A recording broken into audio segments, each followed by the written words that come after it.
अब मित्रों, हम अम्बेडकर जी के विचारों पे चर्चा करेंगे। अम्बेडकर जी में जो हमारा परिचय होगा, परिचय के अंतर्गत हमें दो तीन बातों को रखना होगा। एक तो ये है कि अम्बेडकर श्रेष्ठ चिंतक थे, दूरदर्शी थे और एक अच्छे लेखक थे। इसके साथ ही उन्होंने भारतीय संविधान के निर्माण में महत्वपूर्ण भूमिका निभाई। ये जो तथ्य हैं, ये आप परिचय में दे सकते हैं।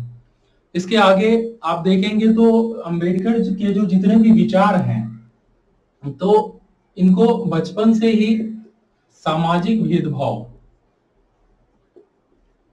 सामाजिक भेदभाव का जो सामना करना पड़ा है, वो अम्बेडकर के राजनीतिक, आर्थिक, सामाजिक, सांस्कृतिक सब विचारों में आपको देखने के लिए मिलेंगे।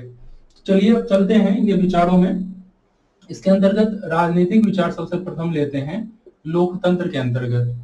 तो आप जब भी अम्बेडकर के विषय में सोचेंगे तो आपको ये दृष्टिकोण रखना होगा कि अम्बेडकर लेखक थे, एक चिंतक थे और वो दूरदर्शी भी थे। इसके साथ साथ उनके जो असमानता जो उन्होंने देखा, भेदभाव का जो उन्होंने सामना किया, इतनी चीजों को जब आप अपने दृष्टिकोण में रखते हैं तब आगे की चीजें आपको ज्यादा समझ में आएगी। तो चलिए देखते हैं लोकतंत्र जो है, इन्होंने व्यवहारिक लोकतंत्र की चर्चा की है या व्यवहारिक लोकतंत्र का विचार रखा है। इसमें विचार एवं अभिव्यक्ति की स्वतंत्रता जो है, देश के प्रत्येक नागरिक को या जहां भी लोकतंत्र की स्थापना करनी है वहां विचार और अभिव्यक्ति की स्वतंत्रता सबसे महत्वपूर्ण है। फंडामेंटल राइट जो है, जो राज्य के विरुद्ध लोगों को जो अधिकार दिया जाता है, इसके प्रखर प्रवक्ता हैं। आगे आप देखेंगे कि लोकतंत्र के अंतर्गत जातिवाद, दासता, उत्पीड़न, इन सब चीजों से जो मुक्ति है उसके विषय में अम्बेडकर उसकी एडवोकेसी करते हैं। एक्चुअली मानवाधिकार, हर मानव को अपने विकास के लिए जो न्यूनतम आवश्यकताएं हैं, जो न्यूनतम अधिकार की आवश्यकताएं हैं, मानवाधिकार, ये उनके लोकतंत्र में समाहित है। प्रेस की स्वतंत्रता, सभा की स्वतंत्रता, संघ बनाने की स्वतंत्रता, अर्थात उन्होंने संविधान के अंतर्गत आम नागरिकों को व्यापक स्वतंत्रता देने की वकालत की है। इन्होंने लोकतंत्र के विरोध में कुछ चीजों को देखा है, अर्थात लोकतंत्र के लिए कुछ चीजों को खतरा भी बताया है, जिसमें निरक्षरता, अर्थात अगर साक्षर व्यक्ति नहीं होंगे तो लोकतंत्र ठीक तरीके से कार्य नहीं करेगा। सपोज कीजिए कि आरटीआई है। अब आरटीआई का उपयोग करके वही जनता जागरूक हो सकते हैं जो आरटीआई के विषय में जानते हैं, जो साक्षर हैं, जिन्हें सोचने समझने की क्षमता है। इसके अलावा सरकार की जो योजनाएं हैं, योजनाओं के विषय में जो सरकार की जो नीतियां हैं, इन सब चीजों को स्वीकार करने और उसका आलोचनात्मक मूल्यांकन करने के लिए शिक्षा कितना महत्वपूर्ण है, यह अम्बेडकर ने हमें बताया है, या उनके विचारों में यह छुपा हुआ है कि शिक्षा के माध्यम से ही हम बेहतर लोकतंत्र की स्थापना कर सकते हैं। जाति भेदभाव, उन्होंने लोकतंत्र में जो ये जो सामाजिक असमानता एवं सामाजिक भेदभाव है, इसको पूर्ण रूप से समाप्त करने की वकालत की है और उसी पे एक बेहतर लोकतंत्र की नींव की स्थापना की जा सकती है। उन्होंने सांप्रदायिकता को भी लोकतंत्र का खतरा माना है। हम पहले भी देख चुके हैं गांधी के विचारों में, नेहरू के विचारों में, लोकतंत्र में सांप्रदायिकता खतरा है और सर्वधर्म समभाव की जो भावना है, हमारे जो भी धर्म के विषय में जो भी चिंतक बोलते हैं उसमें सर्वधर्म समभाव की भावना लोकतंत्र को ही अस्थाई एवं समाज को अस्थाई बनाने के लिए स्वीकार किया गया है। अब आते हैं राष्ट्र एवं राष्ट्रवाद पे। अम्बेडकर के विषय में राष्ट्र एवं राष्ट्रवाद को लेकर के कुछ बातें रही है। उसके अंतर्गत अम्बेडकर ने व्यक्तिगत यानी अम्बेडकर स्वयं की आर्थिक सामाजिक विकास और राष्ट्र के विषय में जब चिंतन करते हैं तो उन्होंने राष्ट्र को सर्वोपरि माना है, राष्ट्रवाद को सर्वोपरि माना है। जबकि उन्होंने ये कोड किया है कि अगर दलितों उत्थान और राष्ट्रवाद की बात हो तो वह दलितों उत्थान के पक्ष में जाएंगे। हमने पहले भी देखा है कि लोकतंत्र में असमानता समाप्त करना कितना महत्वपूर्ण है, लोकतंत्र में समानता की भाव लाना कितना महत्वपूर्ण है, और इसी चीज के इस विचार को लेकर के कई राष्ट्रवादियों ने इनकी आलोचना भी की है। किंतु इसे गहराई से समझने की जरूरत है कि लोकतंत्र वहीं अस्थायी रह सकता है जहां सामाजिक भेदभाव समाप्त किए जाए, जहां असमानता समाप्त किए जाए। अर्थात अंबेडकर लोकतंत्र के विरोधी नहीं थे, राष्ट्रवाद के विरोधी नहीं थे, बल्कि समाज में जो असमानता है, समाज में जो भेदभाव है, उसको वो पूर्ण रूप से नष्ट करना चाहते थे। और तभी राष्ट्रीय एकीकरण संभव है। समान होने की भावना के साथ ही एक राष्ट्र का विकास होता है। व्यक्ति अपने विचारों से एक दूसरे से जुड़ते हैं और एक मजबूत राष्ट्र का निर्माण होता है। ये अंबेडकर के विचार थे। राज्य एवं समाजवाद के विषय में अंबेडकर के विचार क्या थे? तो समाजवाद की जो विचारधारा है, जिसके अंतर्गत सामाजिक संघर्ष की प्रेरणा है, उसके वे विरोधी थे। इन्होंने शांतिपूर्ण समाधान पे बल दिया है। विभिन्न समस्याओं का, आर्थिक सामाजिक जो समस्याएं हैं भारत की, उसके लिए उन्होंने शांतिपूर्ण समाधान पे बल दिया प्राथमिक रूप से। हालांकि वो समाज में जो विभिन्नताएं थी, जातिवाद है, धर्मनिरपेक्षता का अगर अभाव दिखता है, तो इन सब चीजों के विरोधी थे। लेकिन उसके बावजूद भी उन्होंने संघर्ष की जगह समाधान जो है शांतिपूर्वक देने का प्रयास किया है। निजी संपत्ति के उन्मूलन को वो समाजवाद नहीं मानते, बल्कि वो नेहरू के जो समाजवाद हैं, वहां कहीं ना कहीं लोकतांत्रिक समाजवाद के निकट ठहरते हैं, जहां निजी संपत्ति की अवधारणा भी जारी रहेगी और उसके साथ साथ लोकतांत्रिक समाजवाद चलता रहेगा, जहां संसाधनों पे केंद्रीय नियंत्रण रखा जाएगा और उसका लाभ सामान्य जन तक पहुंचाया जाएगा। इस प्रकार मिश्रित अर्थव्यवस्था के तहत, जहां निजी एवं सार्वजनिक दोनों उद्यम मिलकर के भारतीय लोकतंत्र को आगे बढ़ाएगा। उन्होंने समाज में निम्न वर्ग के लोगों को बेहतर अवसर देने की वकालत की है और सामाजिक, राजनीतिक, आर्थिक जो असमानताएं हैं उसको दूर करने के लिए अपने विचार प्रकट किए हैं। उन्होंने अहिंसा, प्रेम, नैतिकता में विश्वास की बात की है। आप देखेंगे तो ये कहीं ना कहीं गांधी के करीब दिखाई देता है। इन्होंने हृदय परिवर्तन की भी बात की है। ये बौद्ध धर्म से इतने प्रभावित थे कि शांतिपूर्ण और हृदय परिवर्तन को भी इन्होंने स्वीकार किया है।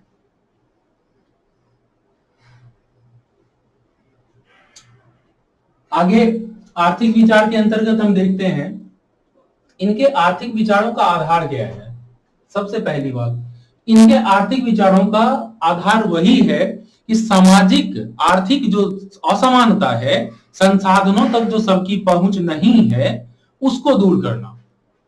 अर्थात सामाजिक, आर्थिक समानता को स्थापित करना और संसाधन तक हर व्यक्ति की, देश के प्रत्येक व्यक्ति का संसाधन तक पहुंच सुनिश्चित करना ही इनके आर्थिक विचारधारा का आधार है।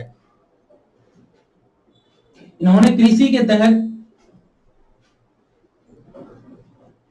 सामूहिक कृषि पर राज्य के स्वामित्व की चर्चा की है। राज्य द्वारा उद्योगों के संचालन पे बल दिया है। इनका मानना यह है कि कृषि में अगर सामूहिक स्वामित्व होगी,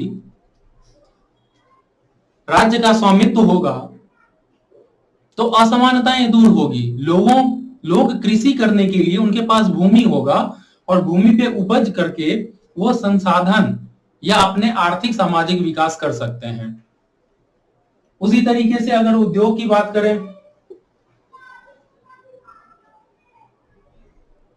तो इन्होंने राज्य द्वारा उद्योगों के संचालन पे बल दिया है, जिसके अंतर्गत अति महत्वपूर्ण उद्योग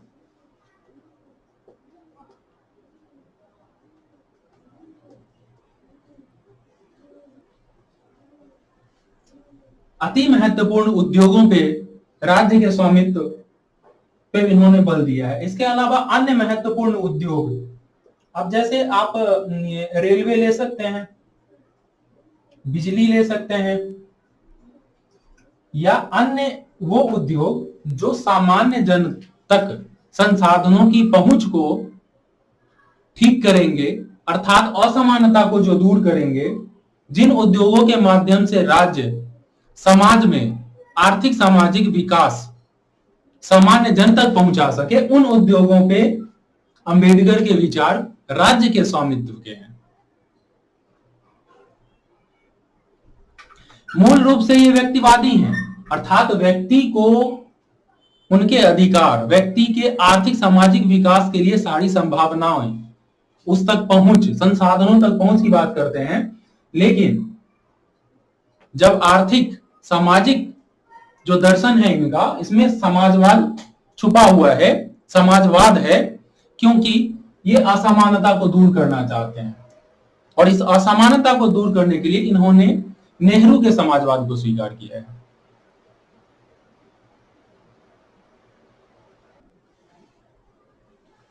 अंबेडकर के सामाजिक सांस्कृतिक विचारों में देखें तो इनके सामाजिक विचारों का जो लक्ष्य है वो असमानता को दूर करना। मैंने आपको प्रारंभ में भी बताया था कि आप अंबेडकर का जब भी दृष्टिकोण जानना चाहेंगे, समझना चाहेंगे, आपको असमानता को दूर करना केंद्र में रखना होगा। और वही चीज आपको यहां देखनी होगी, दिखेगी। अवधारणा ये थी कि न्याय एवं अधिकार लोगों को प्राप्त हो सके। इन्होंने सामाजिक समानता के साथ साथ सामाजिक न्याय के सिद्धांत को भी रखा है।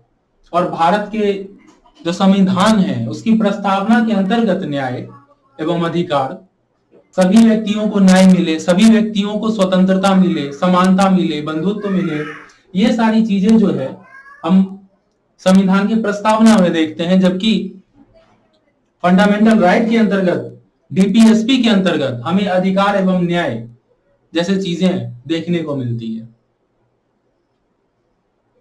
अधिकार में आप समानता का अधिकार देख सकते हैं, स्वतंत्रता का अधिकार देख सकते हैं,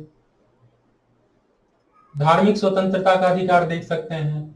न्याय के अंतर्गत डीपीएसपी में आप देख सकते हैं एनसीएलटी,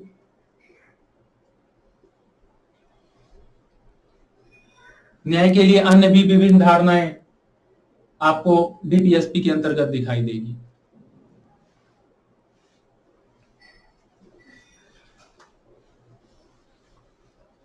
इनके जो सामाजिक विचार हैं, इन्होंने वर्ण व्यवस्था और जाति व्यवस्था को उत्पीड़न का आधार बताया है।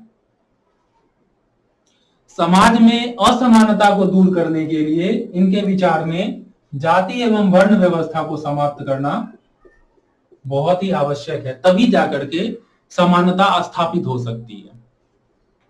सपोज कीजिए कि समाज में कोई उच्च तबके पे रहने वाला, उच्च तबका अपने आप को बोलता हो, संसाधनों तक उसकी पहुंच हो, अगर ये दो चीजें हैं तो निम्न तबके को ना तो सामाजिक न्याय मिलेगा, ना ही समानता मिलेगी, जो कि जाति व्यवस्था के अंतर्गत एक मूल कंसेप्ट रहा है। और यही कारण है कि अंबेडकर ने इसे उत्पीड़न एवं अत्याचार का आधार माना है। इसे समाप्त करने के लिए इन्होंने क्रांति की कल्पना की है। लेकिन यहां ध्यान रखने की बात यह है मित्रों कि यह क्रांति रक्तपूर्ण क्रांति नहीं है, बल्कि क्रांति शांतिपूर्ण होगी, शिक्षा के माध्यम से क्रांति होगी, लोगों को समझा बुझा के क्रांति होगी, लोकतांत्रिक तरीके से क्रांति करके जाति व्यवस्था और अन्य जो सामाजिक असमानता है उसको दूर करने का प्रयास किया जाए। ये इनकी कल्पना है और इसको इन्होंने संविधान के अंतर्गत रखा भी है। इन्होंने जरूरतमंद एवं कमजोर वर्गों को अधिकार एवं संसाधनों तक पहुंच देने की वकालत की है। कमजोर वर्गों को, या यूं कहें कि इन्होंने तो सभी व्यक्ति को समान अवसर, सभी को समान अवसर देने की कल्पना अंबेडकर के विचारों में दिखाई देती है। इनकी शिक्षा व्यवस्था पे चर्चा करें, इनके शिक्षा के विचारों पे चर्चा करें।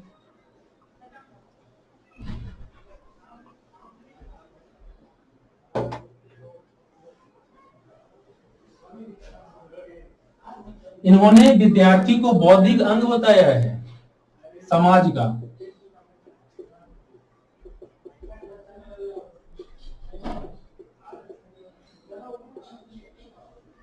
और विद्यार्थियों को आलोचनात्मक दृष्टिकोण से सोचने, समझने एवं कल्पनाशील लाने के लिए अंबेडकर ने हमेशा प्रेरणा दी है। शिक्षा देना और शिक्षा ग्रहण करना अंबेडकर के विचारों में सर्वश्रेष्ठ कार्यों में से एक है। इनका कहना है कि शिक्षा के माध्यम से ही किसी देश में लोकतंत्र की स्थिरता सुनिश्चित की जा सकती है, क्योंकि शिक्षा के माध्यम से व्यक्ति को अपने अधिकारों के बारे में एवं कर्तव्यों के बारे में जानकारी प्राप्त होती है।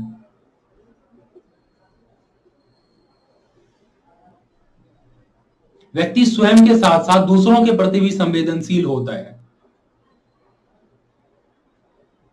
राष्ट्रवाद, मानववाद आदि की कल्पना इनके शिक्षा व्यवस्था में या इनके शिक्षा के विचारों में दिखाई देती है।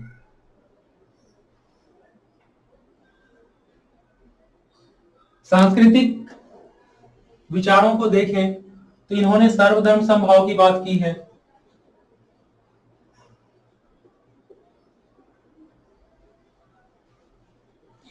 धार्मिक सहिष्णुता की बात की है। ये तो धार्मिक के साथ साथ सामाजिक सहिष्णुता की भी बात करते हैं। सामाजिक स्वीकार्यता की बात करते हैं। और इन सब का मूल आधार अगर कुछ है तो वो है लोकतंत्र। इनका मानना यह है कि अगर हम लोकतंत्र को स्थापित करना चाहते हैं, लोकतंत्र को मजबूत करना चाहते हैं, तो हमें सामाजिक आर्थिक असमानता दूर करनी होगी, हमें शिक्षा तक सबों की पहुंच बढ़ानी होगी, तभी जाकर के हमें धार्मिक सहिष्णुता रखनी होगी, सामाजिक सहिष्णुता रखनी होगी, सर्वधर्म समभाव रखने होंगे, तभी जाकर के एक बेहतर लोकतंत्र की स्थापना हो सकती है और वो लोकतंत्र हर व्यक्ति के लिए स्वीकार्य होगा। तो मित्रों, इसमें अंबेडकर के अंतर्गत इतने विचार मेरे समझ से इनफ है। एक आध इंफॉर्मेशन और अगर आप जोड़ना चाहें तो कहीं जोड़ सकते हैं एग्जाम्पल के तौर पे, अन्यथा इतने में आपके प्रश्नों का समाधान हो जाएगा।